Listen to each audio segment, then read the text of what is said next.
Dari banyak perjalanan yang saya telah lakukan, pertemuan singkat dengan seorang sahabat sungguh telah membuka wawasan dan sudut pandang saya. Dari dia, saya memahami bahwa kitab yang Allah turunkan untuk umatnya ternyata mengandung ilmu-ilmu luar biasa. Kitab yang selama ini lebih sering saya simpan di laci meja, ternyata bukan hanya menjadi kunci untuk mendapatkan kebahagiaan di akhirat, tapi juga kemaslahatan hidup di dunia.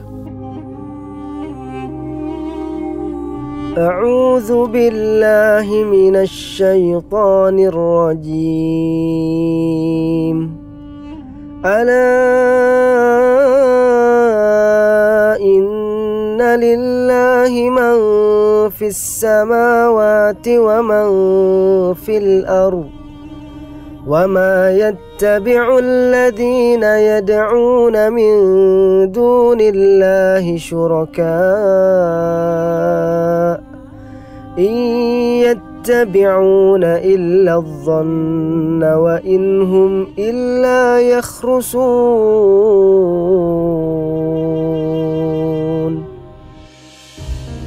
Segala sesuatu adalah milik Allah, apapun itu. Semua yang ada di alam semesta ini, bahkan diri kita sendiri, adalah miliknya, dan Allah berhak mengambilnya kapan saja Ia kehendaki.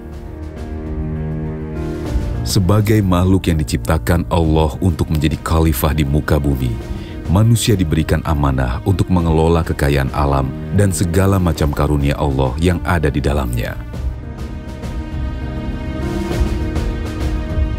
Amanah pengelolaan kekayaan ditujukan untuk memberikan manfaat yang sebesar-besarnya bagi kehidupan manusia. Karena sebaik-baiknya manusia adalah yang paling bermanfaat bagi manusia lain. Seperti yang Rasulullah sampaikan dalam banyak hadis.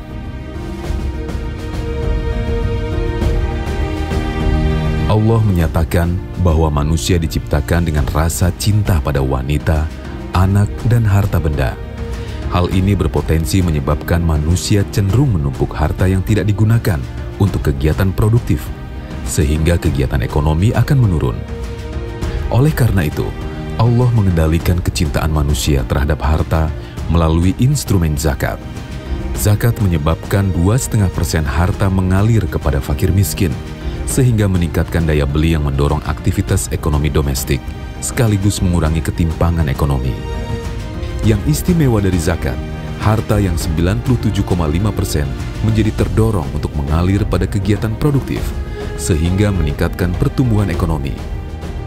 Selain zakat, terdapat instrumen sedekah, infak, dan wakaf. Hal ini selain merupakan perwujudan partisipasi umat untuk masyarakat, juga dimaksudkan untuk meningkatkan rasa tanggung jawab pada sesama dan juga negara.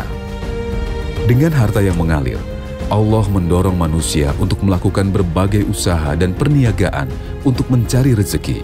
Allah membebaskan cara manusia dalam berusaha untuk mendapatkan harta yang diinginkan, selama apa yang dilakukan sesuai dengan aturan yang Allah tetapkan, dan hasilnya bermanfaat untuk kehidupan.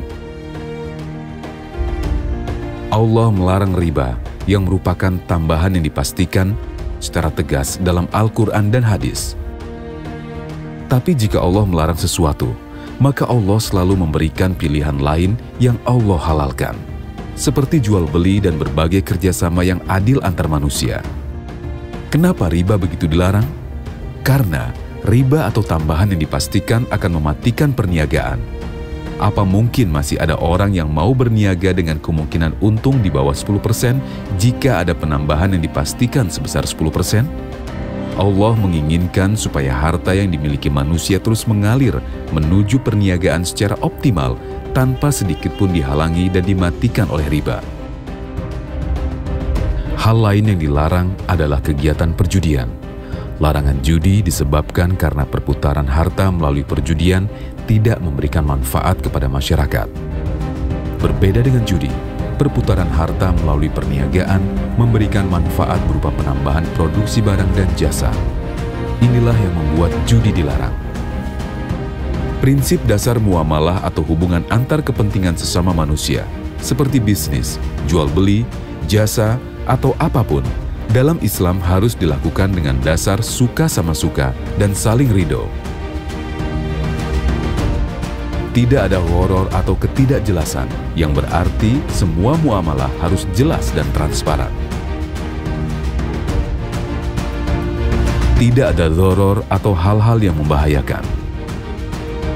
Pada intinya, transaksi muamalah harus berdasarkan pada kerjasama yang adil dan mendatangkan manfaat. Dari penjelasan tadi, kita menjadi paham, perekonomian membutuhkan zakat sebagai instrumen pemompa aliran harta tanpa kendala riba untuk menciptakan perniagaan yang optimal dan bermanfaat untuk perekonomian. Sama halnya dengan tubuh manusia yang membutuhkan jantung untuk memompa darah dan mengalirkannya secara optimal tanpa kendala. Kesamaan ini menunjukkan bahwa semua itu diciptakan oleh satu pencipta yang sama, Allah Sang Khalik. Segala syariat dalam bermuamalah yang Allah tetapkan adalah untuk menjaga supaya manusia terhindar dari kebinasaan karena keserakahan, supaya perekonomian berlangsung dengan berkesinambungan dan berdampak positif pada semua pemangku kepentingan.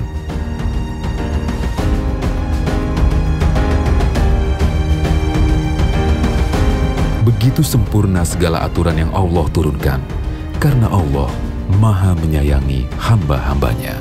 Yas'aluhu man fis samawati wal ard, kulla yawmin huwa fi sya'n. فبأي آلاء ربكما تكذبان